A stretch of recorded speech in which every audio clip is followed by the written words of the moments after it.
Youth Congress പ്രവർത്തകൻ ഷുഹൈബ് വധക്കേസിലെ വിചാരണ കോടതി മാറ്റണമെന്ന പ്രതിഭാഗം ഹർജി രണ്ടാമത് തള്ളി. അഡീഷണൽ സെഷൻസ് കോടതിയാണ് ഹർജി തള്ളിയത്. ജൂൺ 16 മുതൽ ജൂലൈ 2 വരെ തലശ്ശേരി അഡീഷണൽ സെഷൻസ് കോടതി 3 വിചാരണ തുടരും.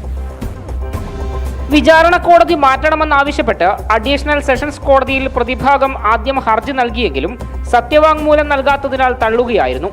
സത്യവാങ്മൂലം ഉൾപ്പെടുത്തി വീണ്ടും ഹർജി നൽകിയെങ്കിലും തള്ളി. തലശ്ശേരി 3ാം അഡീഷണൽ ജില്ലാ സെഷൻസ് കോടതിയിലാണ് കേസിന്റെ വിചാരണ നടക്കുന്നത്. മെയ് 18 മുതൽ തുടർച്ചയായി ഷുഹൈബ് വധക്കേസ് വിചാരണ നടക്കുകയായിരുന്നു. അക്രമത്തിൽ പരിക്കേറ്റവരും ഷുഹൈബിന്റെ സുഹൃത്തുക്കളുമായ 2 പ്രധാന സാക്ഷികളുടെ വിസ്താരം പ്രോസിക്യൂഷൻ പൂർത്തിയാക്കി. എന്നാൽ പ്രതികളുടെ അഭിഭാഷകൻ ക്രോസ് വിസ്താരത്തിന് തയ്യാറായില്ല.